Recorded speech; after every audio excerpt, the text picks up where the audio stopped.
അസ്സലാമു അലൈക്കും വറഹ്മത്തുള്ളാഹി വബറകാതുഹു. സൂറത്ത് ആലു ഇംറാനിലെ 191 ആയത്തിൽ നമുക്ക് ഇപ്രകാരം കാണാം: ഇരിക്കുമ്പോഴും നിൽക്കുമ്പോഴും കിടക്കുമ്പോഴും നമ്മൾ ദിക്റിലായിരിക്കണം. ആകാശഭൂമിയുടെ സൃഷ്ടിപ്പിലും രാപ്പകലുകൾ മാറി വരുന്നതിലും തുടങ്ങിയ എല്ലാ അവസരങ്ങളിലും അള്ളാഹുവിനെ കുറിച്ചുള്ള ഓർമ്മയും ബോധവും ഉള്ളവർക്ക് ഇതൊക്കെ യഥാർത്ഥ ദൃഷ്ടാന്തങ്ങളായി മാറുകയുള്ളൂ. അള്ളാഹുവിനെ കുറിച്ചുള്ള സ്മരണയും ബോധവും ഇല്ലാത്തവർക്ക് ഇതൊക്കെ പ്രകൃതിയുടെ വികൃതികളായി കാണാൻ സാധിക്കുകയുള്ളൂ. ഈ ഒരു ചിന്തയുടെ ഫലമായി ലോകത്തെ മാറ്റുരയ്ക്കുന്ന അത്ഭുതപ്പെടുത്തുന്ന വാർത്തകൾ അവർക്ക് കൊണ്ടുവരാൻ സാധിച്ചേക്കാം. എന്നാൽ യാഥാർത്ഥ്യത്തിൽ ഇവർ തീരെ ബോധവാന്മാരായിരിക്കുകയില്ല. അഊദു ബില്ലാഹി മിനശ് ശൈത്വാനിർ റജീം. ബിസ്മില്ലാഹിർ റഹ്മാനിർ റഹീം. റബ്ബനാ മാ ഖലഖത ഹാദാ ബാത്തിലൻ സുബ്ഹാനക ഫഖിനാ അദാബന്നാർ. ഇതൊരു ദുആ എന്നതിലുപരി ഒരു ഓർമ്മപ്പെടുത്തലാണ്. അല്ലാഹു തആല ഒന്നിനെയും നിരർത്ഥകമായി സൃഷ്ടിച്ചതല്ല. റബ്ബനാ മാ ഖലഖത ഹാദാ ബാത്തിലൻ, ഒരു സൃഷ്ടിയും ബാത്തിലായി സൃഷ്ടിച്ചതല്ല.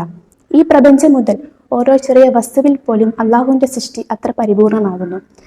അങ്ങനെ അള്ളാഹു സുബ്ഹാനാണെന്ന് മനസ്സിലാക്കുമ്പോൾ നമുക്ക് ബോധ്യമാകുന്ന ഒരു കാര്യമുണ്ട്: ഫഖിനാ അദാബന്നാർ, തീർച്ചയായും നരകമുണ്ട് എന്നത്. നമ്മളെ തെറ്റായ ജീവിതശൈലി നരകത്തിലേക്ക് എത്തിക്കുന്നു. തീർച്ചയായും നരകത്തിൽ തൊട്ടുള്ള കാവൽ നമ്മൾ അള്ളാഹുവിനോട് ചോദിച്ചുകൊണ്ടേയിരിക്കുക.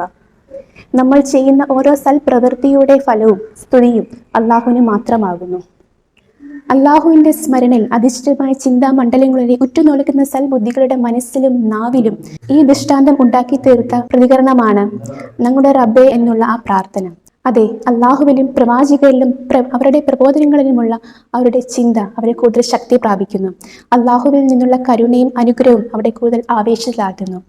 അവിടെ നിന്നുള്ള ശിക്ഷയും കോപവും അവരെ കൂടുതൽ ശ്രദ്ധാലുവാകുന്നു. നല്ല മനുഷ്യരായി ജീവിച്ച് നല്ല മനുഷ്യരായി മരണപ്പെട്ട് പരലോക ജീവിതം സുഗമമായി കലാശിക്കുവാൻ നിരന്തരം അള്ളാഹുവിനോട് ദുആ ചെയ്തുകൊണ്ടിരിക്കാം. അസ്സലാമു അലൈക്കും വറഹ്മത്തുള്ളാഹി.